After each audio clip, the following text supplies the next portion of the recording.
네, 안녕하세요. 김근주입니다. 오늘 우선 한국노동연구원 35주년 기념 세미나에 많은 분들 와주셨네요. 감사드립니다. 오늘 제가 맡은 부분은 근로환경의 개념과 정책 방향입니다. 세 번째 발표고요.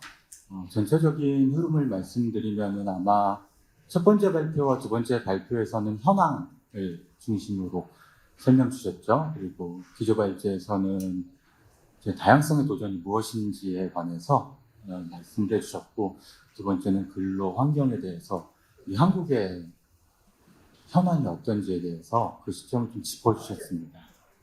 제가 맡은 부분은 근로 환경의 개념인과 정책 방향은 아마 그렇게 이해하시는 게 좋을 것 같아요. 다음에 이제 좌담회에서 저희가 본격적으로 어떤 정책들을 펼칠 것인가라고 하는 논의를 할 겁니다. 그래서 그 전에 한번 정리하면서 그럼 근로환경의 개념은 무엇이고 이것을 왜 우리가 논의를 해야 되는지, 그리고 정책적으로는 어떤 것들을 다루면 되는지를 확인하는 자리라고 생각을 하시면 좋을 것 같습니다. 그래서 크게 세 가지 부분을 말씀드릴 건데요. 그럼 근로환경의 개념은 무엇이고, 그 다음에 근로환경은 무엇을 다루는가라고 하는 범주 문제를 할 거고요. 그 다음에 어떤 정책 방향을 논의할 수 있는지라고 하는 세 가지 부분인데요. 첫 번째 부분과 두 번째 부분은 어느 정도의 객관적인 규범화라고 보시면 될 것 같습니다. 첫 번째는 근로환경의 개념이 단순히 지금 갑자기 나온 것이 아니고 전통적으로 논의됐던 것이다 라는 것을 확인할 거고요. 두 번째는 법적 의미에서 그런 근로환경은 무엇이고 어떤 범주까지 논의할 수 있는가라는 것을 확인할 거고요. 세 번째 정책 방향은 그냥 제가 이런 것들을 좀 주목했으면 좋겠다라고 하는 사견이라고 생각해 주시면 좋겠습니다. 그래서 세 번째 것들에 대해서는 찬반 양론이 있을 수 있고 다소의 의견 차이가 있을 수 있을 것 같습니다. 그래서 첫 번째 거와 두 번째 거를 중심으로 보시고 세 번째 이후에서는 제 개인적인 사견임을 전제로 발표를 들어주시면 감사하겠습니다. 우선 자료집에 있기 때문에 모든 내용을 다 설명하지 않고요. 주요한 흐름만 말씀드리도록 하겠습니다. 근로환경의 개념에서 이것 자체는 국제노동기구를 비롯한 유럽을 중심으로 해서 좀 오래전부터 논의되어 왔던 것이다라는 점을 제가 확인을 하려고 이 부분을 정리했습니다. 그래서 근로환경의 개념은 1981년 155호 협약부터 명시적으로 국제문서에 쓰이기 시작했다라는 점이고요. 2006년에 오면은 안전하고 건강한 근로환경이라고 하는 이 워딩이 완성이 되고 이후에는 이것들이 반복적으로 사용되고 있습니다. 그래서 여기에서 안전은 무엇이고 건강은 무엇인지라고 하는 그 개념들이 논의되기 시작하죠.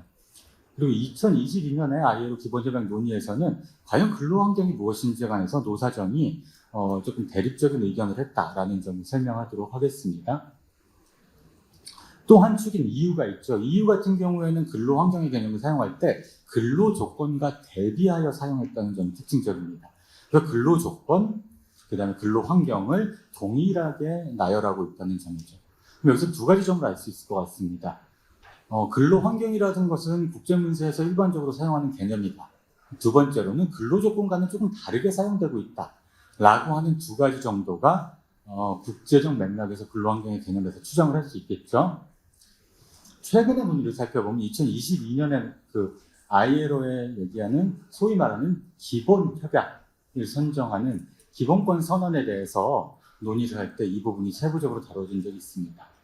여러분들 ILO 기본협약에 관해서는 지난 정부부터 많이 논의가 됐기 때문에 잘 아실 거라고 생각합니다. 결사의 자유, 강제노동, 그 다음에 아동노동, 그 다음에 차별에 관한 8가지의 협약들을 기본협약이라고 해서 위에 기본권에 가까운 거죠. 노동의 기본권에 가까운 부분들을 했는데 이 부분에 산업안전을 추가하는 논의가 2022년에 있었습니다.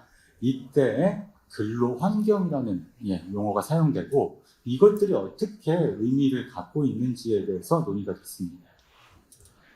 그래서 2022년 ILO 제110회 총회에서는 안전하고 건강한 근로환경 2006년에 나온 이 개념을 포함을 했었죠. 그러니까 안전과 건강한 환경이라고 하면 안전은 전통적인 산업안전의 범주에 가깝습니다.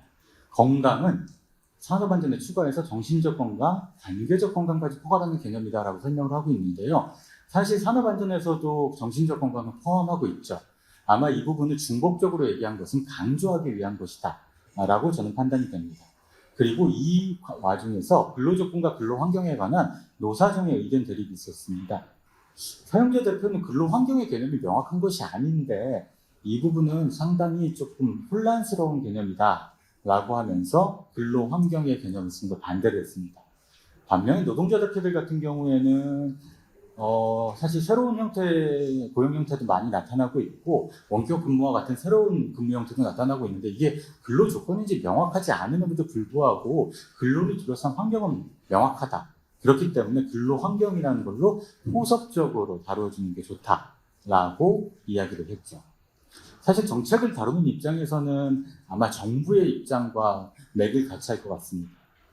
명확한 근로조건이라는 것을 선호하지만 근로환경이라는 용어가 조금 더 유연하게 접근할 수 있고 포괄적인 것을 인정하는 게 프랑스 정부 대표의 의미고, 그 다음에 미국 정부 같은 경우에는 명확한 근로조건이 좋다.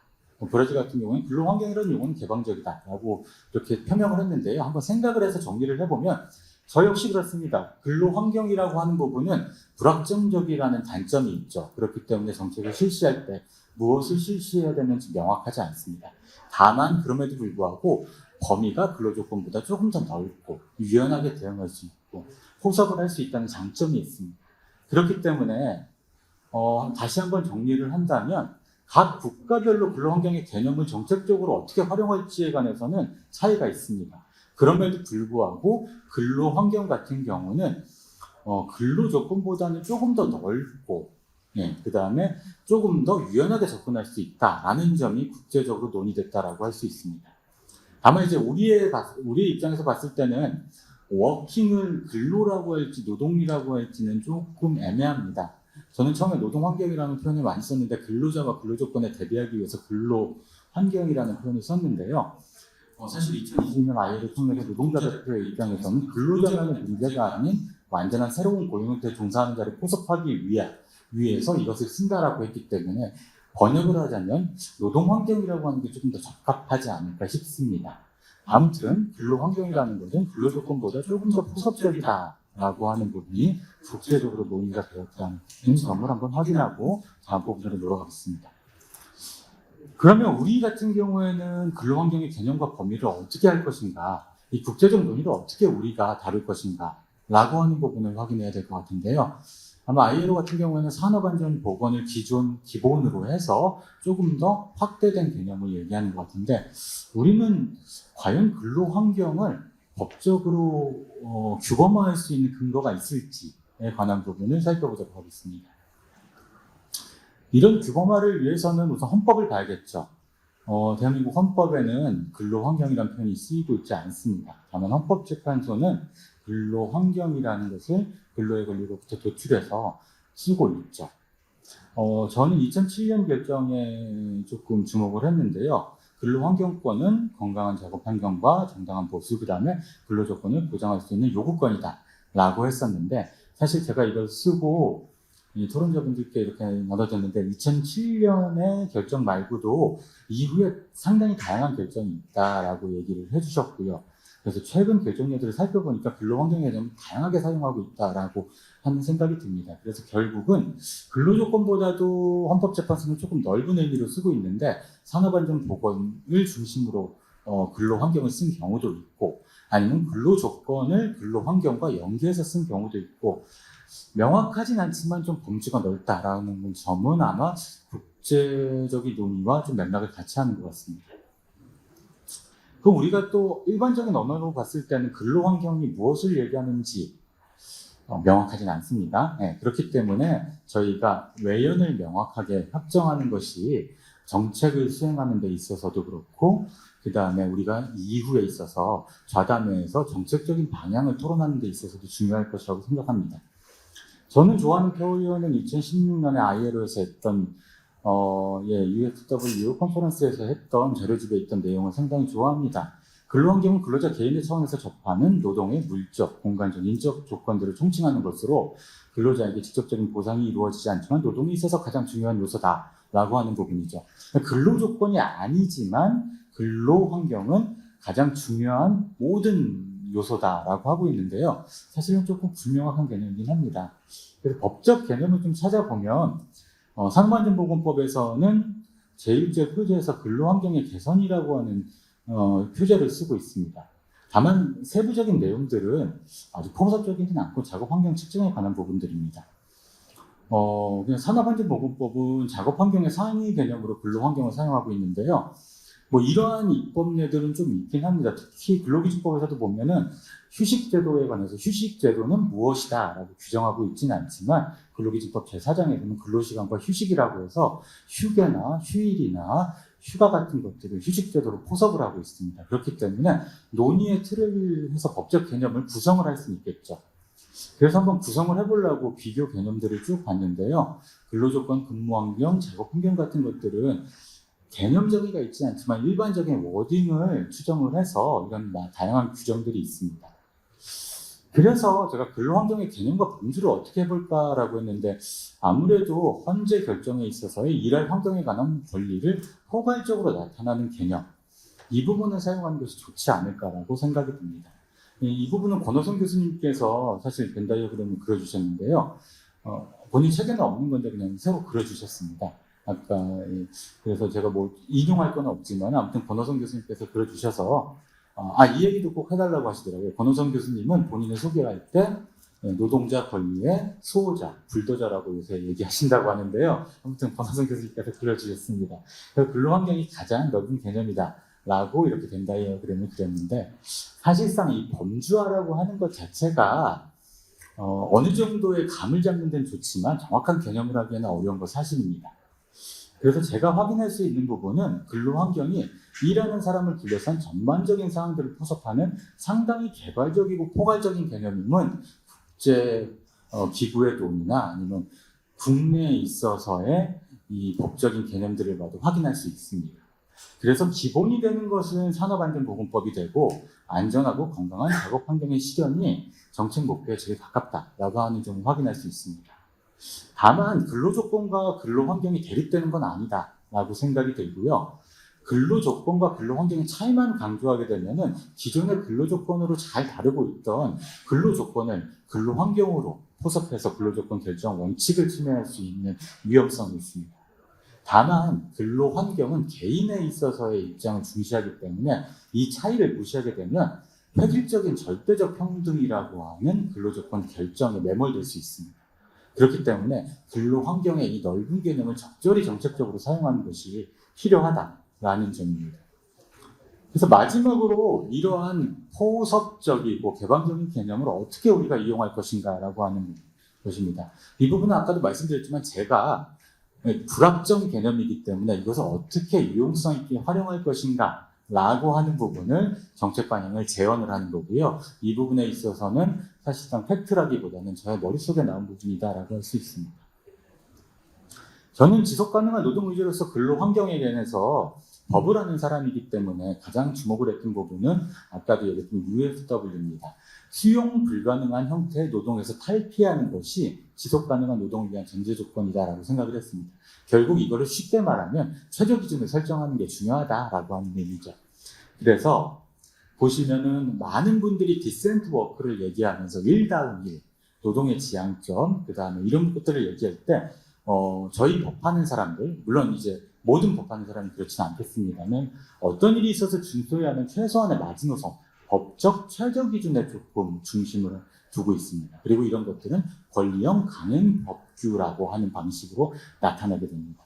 하지만 근로환경이라고 하는 부분은 어떻게 보면 강행 법규에 가깝기도 합니다만 어떻게 보면 그 선을 넘어서는 어떻게 하면 근로환경을 형성하는 어떻게 보면 임의법규에 가까운 성격이 있습니다. 그렇기 때문에 통일적이고 강행 규정이 있고 권리 중심으로 있는 근로기준을 설정하는 것과는 조금 다르게 정책적으로 접근할 수 있다라고 하는 점을 강조하고 싶고요. 아까 오진욱 박사님이 정말 발표를 잘하셨는데요. 그 부분에서도 사실은 뭐 논란의 여지는 있습니다만 한국에 있어서 사회적 환경이라든지 일에 대한 자부심, 근로자 참여, 인정욕구, 번아웃, 직무효율, 업무 갈등 등이 상당히 낮게 나타난다라고 하셨습니다. 결국은 그렇다면 갈등 해소, 적정한 참여 보장, 아니면 실질적인 권리의 실효성 등을 주목을 해야 되지 않을까라고 생각이 들고 이런 부분에 제도적 개선의 여지가 있다라고 생각이 듭니다.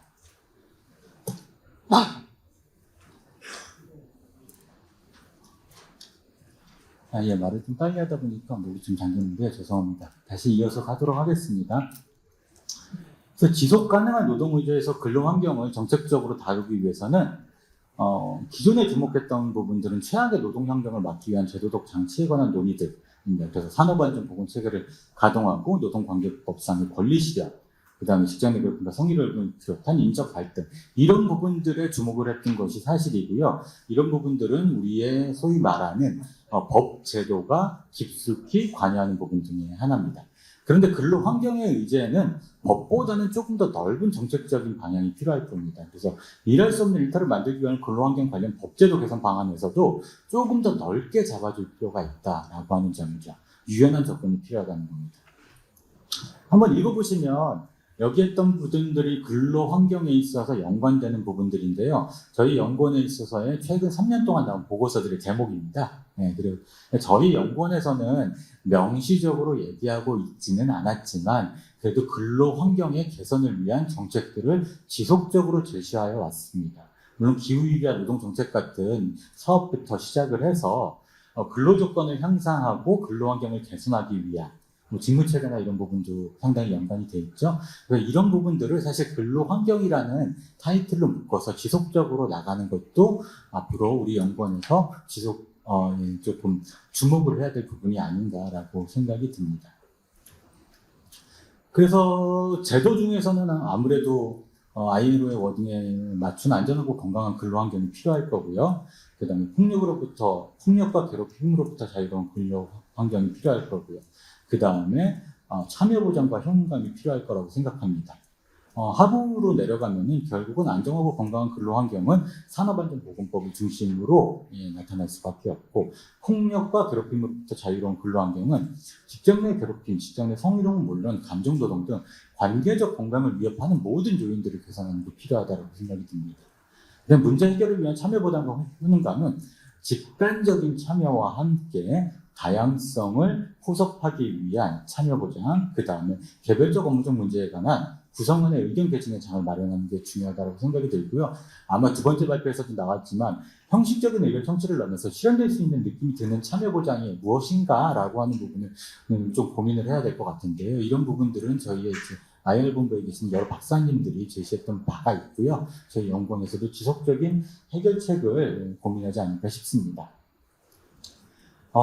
그래서 우선 조금 더 구체적으로 들어가 보면은 근로환경 개선을 위한 접근 전략은 주체적인 측면이 큽니다. 그래서 통일적, 일률적인 접근법이 기본적이지만 때로는 개별적, 유동적인 접근법이 필요하다라고 하는 부분입니다. 근데 여기에서 어떻게 개별적인 접근법이 가능할까라고 하는 부분을 좀 고민해야 될 것 같은데요. 사실은 현 정부에서 위험성 평가에 관한 부분은 집단적인 부분보다는 개별적인 부분으로 조금 정책을 선회했던 것이 사실입니다. 그래서 어떻게 보면 개별적 상향식 위험성 평가 체계를 구축하겠다고 했는데 저 정책 방향은 맞다라고 생각합니다. 다만 현실에서 작동할 것인가가 문제죠. 사실 저도 저희 사업장에서 위험성 평가를 실질적으로 한번 해봤는데요. 제가 올해 중에서 좀 정책적으로 관심을 두는 부분 중에 하나가 위험성 평가입니다. 근데 상당히 쉽지가 않더라고요. 이 개별적인 위험성 평가라고 하는 것은 말이 쉽지만은, 좀 상향식의 제도를 한다. 왜냐면 무엇을 평가받는데 이것 자체를 근로자 하나하나가 이의를 제기할 수 있는 구조다라고 하는 것은 사실상 구축하기 힘든 측면이 아닌가 싶습니다. 그렇기 때문에 주체적인 측면에서 개별적이고 유동적인 접근법을 취할 수 있는 정책 대상이 무엇인지를 찾는 것이 중요할 것이다라고 생각이 듭니다. 그 다음에 접근 전략 중에서는 분쟁 해결에 관한 부분이 있는데요. 사업장의 갈등을 외화시키는 게 관계적 건강의 가장 핵심적인 요소이다 라고 하는 부분들이 많이 확인이 되고 있습니다. 그래서 기업 내에서 갈등 조정은 권리와 권리가 충돌하는 것은 아니라고 생각합니다. 실질적으로 그런 요령을 갖는 경우가 있더라 하더라도 그 구체적인 최종적인 판단은 외부에서 하게 되는 거죠. 그렇기 때문에 어느 정도는 권리형보다는 갈등 조정형 접근법이 필요하다라고 생각이 드는데요. 사실 직장 내 괴롭힘과 성희롱 등 사업장 내 분쟁 해결에 있어서는 사업장 내에 분쟁 해결을 원칙으로 합니다. 그래서 사업장 내에서 판단을 받고 징계를 하고 이런 것들이 절차화되어 있는데요. 이게 1인 이상 모든 사업장에 동일하게 적용됩니다. 그러니까 10명 있는 사업장도 직장 내 괴롭힘이 나타나면 위원회를 구성해야 되고요. 분리조치를 해야 되고요. 그 다음에 유급휴가를 줘야 되고요. 이런 것들이 나타나는 거죠. 권리적인 측면에서는 맞다라고 보지만 사실은 그것 자체가 가능할지가 모르겠습니다. 예. 10명 있는 사업장에서 위원회를 만들면 한 4-5명 쓸 거고 분리조치하고 그 다음에 그렇게 할 수가 없잖아요. 결국은 사업장 내의 분쟁 해결을 어느 정도 외화시키는 것도 필요하고 이런 것들은 기업의 이행 능력을 좀 고려해야 된다라고 하는 부분이죠. 그래서 분쟁 해결 전문기관이 노동위원회를 통한 사업장 지원 시스템을 마련하는 방안이나 아니면 소기업별 노동조합을 활용한 기업의 이해 당사자를 활용하는 이런 것들 좀 고민을 해봐야 될 거라고 생각이 들고요. 사실 노동위원회를 통한 사업장 지원 시스템 마련하는 것은 제가 이제 노동법 전공인데 9월 21일 날 한국노동법학회에서 이 부분을 ADR이라고 해서 다시 토론회를 합니다. 그리고 노동연구원에서도 후원을 하고요. 그래서 그때 아마 자세히 조금 다뤄지지 않을까 싶습니다. 그 다음에는 조금 기업의 이행 능력을 아까도 말씀드렸듯이 조금 고려하는 것도 중요하지 않을까라고 생각이 들고요. 법원이 있어서 최저 기준을 설정하는 거기 때문에 기업의 이행 능력을 특히 근로기준법이라든지 이런 부분을 고려하지 않습니다. 하지만 아까 말씀드렸듯이 실제 수용 범위를 달리하는 경우 법이 허용 범위를 사전에 확정하는 것도 좀 괜찮겠다라고 해서 독일 같은 경우에는 근로시간 단축 청구권을 할 때 예컨대 한 10% 미만인 사람만 청구할 수 있게 하는데 우리는 모든 것들이 다 권리형으로 되어 있죠. 이런 것들이 진짜 권리의 실성을 떨어뜨리는 것이 아닌가라고 하는 생각을 잠깐 해봤는데요.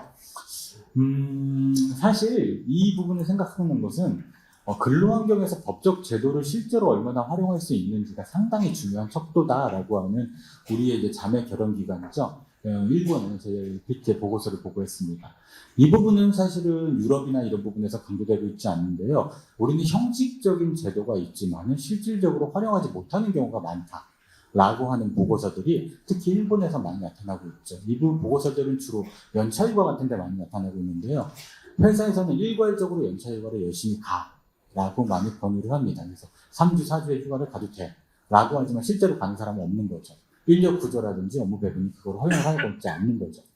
그렇기 때문에 인력 구조라든지 일하는 방식이라든지 이런 것들의 기업의 이행 능력 자체가 제도에 영향을 미치는 것이 아닌가라고 생각이 들고요. 가장 좋은 것들은 사람을 많이 뽑고 일의 배분을 열심히 해가지고 사업장 내 여유가 생기는 거겠죠. 근데 그런 부분들이 단기간에 해결되지 않기 때문에 실제로 제도 자체도 이런 부분들을 고민해야 되지 않는가라고 하는 제언을 해보는데요. 좀 약간 논쟁적인 부분이긴 해서 저도 제언을 하고 있지만은 확실히 이 부분을 강조하기는 좀 어려운 측면이 있습니다. 그래서 휴식제도라든지 기업의 분쟁 그래서 휴식제도라든지 기업의 분쟁 정차 같은 경우는 기업의 인력 관리 규모가 중요한 문제이기 때문에 어느 정도 절차와 현실에서 타협이 가능하지 않을까라고 했던 지금까지 이렇게 말씀드렸는데요. 지금까지 이렇게 말씀드렸는데요. 자료집에 있는 내용하고 조금씩 다른 부분이 있습니다. 그래서 제가 지향하는 바는 이겁니다. 쾌적한 직장 환경을 배려하기 위한 조치들이 있어요. 자료집에서는 좀 그림이 다른데요. 제가 원하는 것은 일본에서 직장 환경 배려 의미에 관한 부분입니다. 그래서 우리의 직장 환경에서는 근로자의 의견이 반영되고 개인차에 대해 배려이 되고 더 나아가서 여유에 대한 배려입니다. 직장은 일하는 장소로서 효율성이나 기능이 요구된다는 것은 말할 필요도 없지만 동시에 근로자가 일정한 시간을 보내고 일하기 때문에 생활의 장의 여유를 가지고 일을 수 있도록 배려할 것이라고 하는 이 부분을 저는 정책적 지향점이라고 생각합니다. 아마 자료집에는 인터넷에 찍은 사진 올려놨는데요. 저도 사무실에 데리고 와서 있어봤습니다. 힘들더라고요. 힘들고. 뭐 지향적으로 얘기했을 때 펫 이펙트 캠페인을 많이 얘기를 하는데 실질적으로는 저 정도의 배려와 여유. 왜냐면 저는 방이 따로 있기도 하고 일을 할 때 어느 정도 컨트롤도 가능하기 때문에 했는데요. 과연 이 정책적인 이상향이구나, 쉽지 않구나라고 하는 것을 느껴봤습니다. 강아지가 강아지가 저는 교감을 하고 있는 거고 일이 잘 되고 있지는 강아지가 않습니다. 교감을 하고 있는 거고 일이 잘 되고 있지는 않습니다. 그래서 정책적인 지향점은 저렇지만 그래서 정책적인 우리가 조금 더 지향점은 보완을 해야 되는 그렇지만 인식적인 우리가 조금 더 지향점. 보완을 해야 되는 인식적인 지향점을 조금 한번 볼 아까도 필요가 있다고 얘기했지만 생각이 듭니다. 노동환경조사라고 아까도 얘기했지만 노동환경조사라고 하는 부분이 위한 거기 사실 때문에 인식을 상당히 파악하기 어떻게 위한 거기 보면은 때문에 유럽보다 상당히 어떻게 보면은 괜찮다라고 나온 유럽보다 부분인데 객관적으로 괜찮다라고 이해가 나온 안 되는 부분인데 객관적으로 이런 이해가 안 되는 부분들은 부분들이 사실 산업재해에 이런 대한 인식이 부분들은 영향을 사실 미칠 수 산업재해에 있지 대한 않을까 생각합니다. 인식이 영향을 미쳤을 수 있지 않을까 생각합니다. 가볍지만 어, 반복 가능한 산재 사고에 대한 가볍지만 인식 반복 자체가 가능한 산재 사고에 대한 인식 자체가 저희 우리 연구에서 현저히 떨어진다라고 가벼운 했습니다. 저희 연구원에서도 보면은 가벼운 사고들이 많이 일어납니다. 사실 3일 이상 치료를 요하는 사고는 산재입니다. 법적으로 봤을 때. 하지만 아까 그런 말씀드린 산재를 게 시사하는 경우는 없죠. 연구원에서 아까 말씀드린 게 제가 연구원에서 느꼈던 위험성 건데 평가를 하면서 아차 사고라는 느꼈던 건데 아차 사고라는 얘기는 반복 가능 있죠. 사고라고 아차 사고. 근데 하는 용어가 반복 가능 사고라고 유럽에서는 하는 용어가 사실 그 유럽에서는 사실 그 워딩이 쓰입니다. 그다음에 근데 저희는 긁힘 사고라고 하는 것도 사고는 쓰이죠. 없어요. 근데 저희는 찾아볼 때 긁혀도 긁힘 사고라는 건 산재는 없더라고요. 아니라고 생각을 합니다. 긁혀도 산재는 아니다라고 하지만 생각을 하나 봅니다. 실질적으로 저희가 하지만 위험성 평가했을 저거는 때 실질적으로 그 저희가 의자 위험성 모서리에 평가했을 직원의 때 그 의자 사진인데요. 모서리에 물론 긁힌 그 직원의 사진인데요. 물론 저렇게 팔이 저렇게 두껍지는 않습니다. 하다가 조금 이게 좀 하다가 조금 뭐라고 할까요? 저도 좀 당황했는데 사진이 두 개 놓다 보니까 이렇게 됐는데요. 저 정도로 긁히면 사실상 치료를 받죠. 그렇지만 산재 사고를 수정하지 않습니다. 근데 이런 인식들은 보편적입니다. 그래서 저희는 긁힘 사고라든지 부딪힘 사고 이런 것들에 대해서 산재도 없고 인식도 없습니다. 그 산재를 당한다고 어떻게 생각하지 보면 않죠. 건강과 안전 위험에 어떻게 대한 보면은 인식이 건강과 안전 위험에 대한 인식이 자체가 한편으로는 낮다라고 할 수 있어요. 정신질환에 관한 인식도 한편으로는 정신질환에 관한 인식도 그렇습니다. 정신질환에 개인의 관한 의식, 사고, 인식은 판단, 정신질환은 의식을 개인의 정확하게 의식, 사고, 보는 기억, 것 판단, 의식결정, 감정, 요구등과 같은 정신질환의 기능 부전을 부정과 고통을 수방하는 인상적인 기능을 폭발적으로 하는데 우리가 힘들면 요새 너무 힘드네, 요새 일이 잘 안 되네, 요새 스트레스 받는 정도로 하지 이걸 정신질환이라고 인식하지 않죠. 그러니까 결국은 보면은 종합적으로 봤을 때 산업 안전에 대한 인식도가 떨어지고 지향점을 도달하기는 조금 힘들지 않나라고 하는 생각이 듭니다. 결론적으로 말씀드리면은 제가 했던 부분은 근로 환경이라고 하는 부분이 상당히 폭넓은 개념이다. 그리고 다양한 것을 다룰 수 있다. 불확정적이긴 하지만 이것을 다룰 때 있어서는 불확정적인 만큼 다양한 방식으로 유연하게 접근할 수 있는 정책적인 수단이 가능하다라는 점을 다시 강조드리도록 하겠습니다. 이상으로 발표를 마치겠습니다. 감사합니다.